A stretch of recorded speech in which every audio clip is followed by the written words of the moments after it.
حضرت سیدنا ابو ہریرہ رضی اللہ تعالیٰ عنہ فرماتے ہیں کہ سرکار دو عالم صلی اللہ علیہ وسلم بیٹھے تھے تو ایک اعرابی حضور کی بارگاہ میں حاضر ہوا، بڑا پریشان حال، اونچی اونچی آواز میں آہو بکا کر رہا ہے، اور حضور کی بارگاہ میں جب حاضر ہوا تو عرض کی یا رسول اللہ صلی اللہ علیہ وسلم میں ہلاک ہو گیا۔ اس نے 3 دفعہ یہ بات ہو رہی حضور میں ہلاک ہو گیا۔ سرکار دو عالم صلی اللہ علیہ وسلم اس کی طرف متوجہ ہوئے تو فرمایا تیرے ساتھ کیا معاملہ ہوا؟ عرض کی یا رسول اللہ صلی اللہ علیہ وسلم میں نے روزے کی حالت میں اپنی بیوی سے جمع کر لیا۔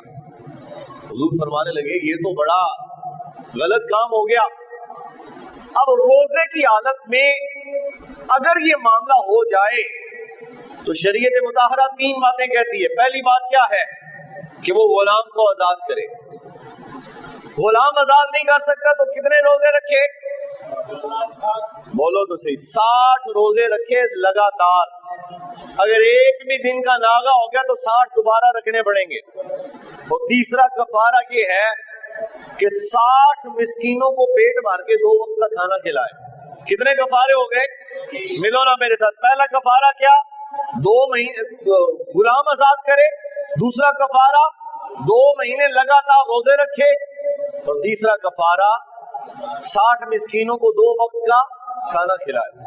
حضور فرمایا غلام آزاد کر۔ اس نے کہا حضور میں غریب آدمی ہوں، میرے پاس تو کوئی غلام ہی نہیں، تو محبوب میں تو غلام آزاد نہیں کر سکتا۔ فرمایا اچھا پھر غلام آزاد نہیں کر سکتے تو 2 مہینے کے روزے رکھو۔ تو اس نے عرض کی حضور 2 مہینے کے روزے تو میں تو یہ چند دن کے روزے نہیں رکھ سکا، یہاں یہ کام ہو گیا تو 2 مہینے کے روزے تو اور مشکل کام ہے۔ سرکار دو عالم صلی اللہ علیہ وسلم فرمانے لگے اچھا نہ تو غلام آزاد کرنے کی طاقت رکھتا ہے، نہ 2 مہینے کے روزے رکھ سکتا ہے، تو پھر ایسا کرو کہ 60 مسکینوں کو 2 وقت کا کھانا کھلاؤ۔ عرض کی حضور میں غریب آدمی ہوں، میں تو یہ طاقت بھی نہیں رکھتا۔ صحابہ کہتے ہیں حضرت ابو ہریرہ فرماتے ہیں اس نے یہ بات کہی نا تو میرے محبوب کریم صلی اللہ علیہ وسلم خاموش ہو گئے۔ صحابہ کہتے ہیں حضور خاموش ہوئے نا تو ہم خوش ہو گئے، پتہ ہے کیوں؟ ہم سمجھ گئے کہ حضور نے اب کرم فرمائی دینا ہے، اب یہ آنے والا ایسی بارگاہ میں آیا یہاں سے خالی تو نہیں جائے گا۔ کہا حضور خاموش ہو گئے۔ تھوڑی دیر گزری کہ ایک بندہ آیا، اس کے پاس کھجوروں کا ایک ٹوکرا تھا، تو اس نے عرض کی یا رسول اللہ صلی اللہ علیہ وسلم یہ آپ کی بارگاہ میں پیش کیے ہیں، حضور یہ نذرانہ لے کے حاضر ہوا ہوں۔ سرکار دو عالم صلی اللہ علیہ وسلم نے قبول فرمایا، اس کو دعا دی۔ تو حضور فرمانے لگے وہ بندہ کدھر ہے جو ابھی مسئلہ پوچھ رہا تھا، جس کا مسئلہ بنا تھا؟ اس کے حضور میں یہاں حاضر ہوں۔ فرمایا ادھر آ۔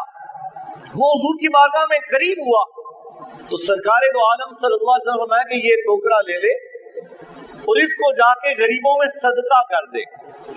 اب کاش بات سمجھے اور میں سمجھا سکوں۔